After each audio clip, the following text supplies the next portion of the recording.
All right, let's talk about something that's honestly been bugging me since I saw it break. Because once again, the Knicks are standing in a crowded room fighting for a guy that half the league suddenly wants. If you've been paying attention to this front office the last few summers, you already know exactly the vibe I'm about to bring, so buckle up.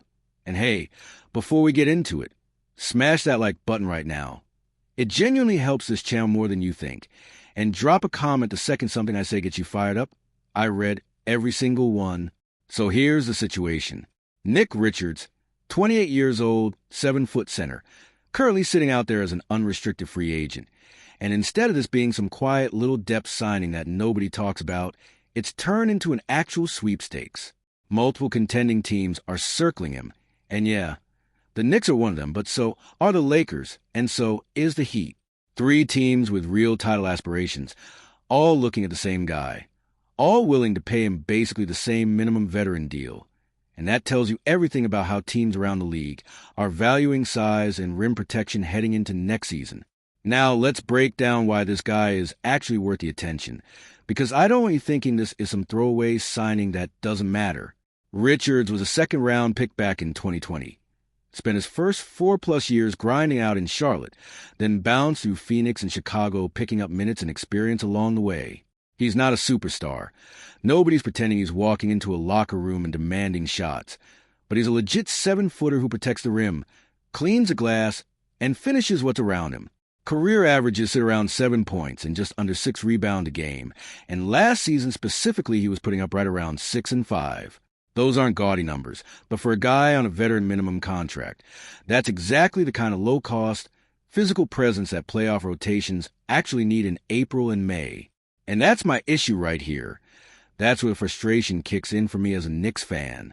We are constantly, and I mean constantly, in these bidding situations for glue guys, for rotation pieces, for the exact type of player that should not require this much competition to land.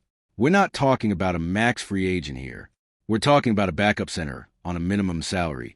And somehow it's turned into a 3-team tug of war with 2 other legitimate title contenders standing right next to us. That should tell you something about where the league currently sits when it comes to interior size and depth. Everybody wants it. Nobody has enough of it. And the Knicks are once again in the mix, having to actually compete for scraps instead of just writing a check and moving on. Let's talk about the other 2 teams chasing him for a second, because I think it matters. The Lakers, despite already loading up their front court this offseason with Walker Kessler and a 3-time champion in Kevin Looney, are still out here shopping for more size. Think about that for a second. This is a front office that already has multiple bigs on the roster, and they're still circling Richards because insurance against injury and extra physicality apparently matters that much right now. If a team that's stacked at center still feels a need to add more, that's not a small signal. That's the league basically screaming that size wins in the playoffs. Then you got Miami, who you already know runs their program with almost obsessive attention to toughness and rebounding. So of course they're in on a guy like this too. It fits exactly what they do. And that's the world the Knicks are operating in. We're not just trying to outbid some rebuilding team looking to hit the reset button. We're going head-to-head with a Lakers team that's clearly building for one more real run, and a Heat team that always finds a way to squeeze value out of role players. If New York actually wants this guy, it's not going to be as simple as just showing interest. Here's another layer to this that I want you to sit with for a second, because it's kind of funny in a frustrating way. The Lakers technically have a roster problem right now. All 15 of their standard roster spots are already filled after they added Zaire Williams on a 1-year, $3 million deal. So if they actually want to bring Richards in, they'd have to cut somebody or find a trade just to clear the space first. That's not nothing. That's an actual logistical hurdle standing between them and getting this deal done.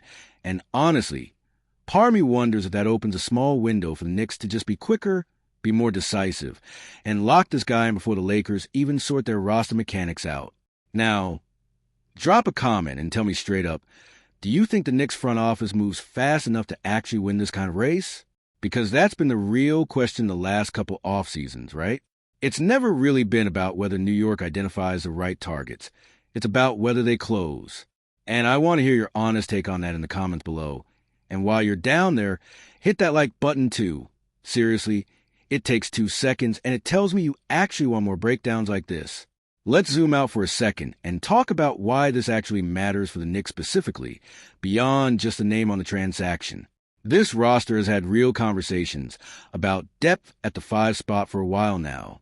You need bodies that can bang inside during a long playoff run without your starters getting worn down by March. A guy like protect the rim and rebound at a solid level, even in a limited role, is exactly the type of low-risk, potentially high-reward veteran minimum addition that makes a real difference in a 7-game series. It's not flashy. It's not going to trend on social media the way a big trade would. But these are moves that actually decide whether you're surviving a second-round matchup or getting bounced early because your bench got exposed. And look, I get it. Some of you are going to say it's just a backup center. Why does it even matter? Why am I even making a whole video about this? But that's exactly the mentality that's held this franchise back at times. Championship teams don't just win with their stars. They win because their 10th, 11th, 12th guy on a roster can step in for 8 or 10 minutes and not be a liability. If the Knicks are serious about actually competing for a title and not just making noise in the regular season, these are the exact battles they need to be winning. So here's where I land on this. I want New York in this fight. I want them aggressive. I want them moving before the Lakers sort out their logistics, and before Miami does what Miami always does. This is a cheap, low-risk swing that could genuinely pay off in a playoff series, and if the front office lets this one slip through their fingers the way some other depth pieces have in recent years, I'm going to have a lot to say about it. Let me know down in the comments who you think actually lands him, Lakers, Heat, or our Knicks, and while you're typing that out, go ahead and hit like on this video, share it with somebody who needs to see it, and subscribe if you want to stay locked in on every single Knicks roster move this offseason, because there's a lot more coming and I don't want you missing any of it. I'll see you in the next one.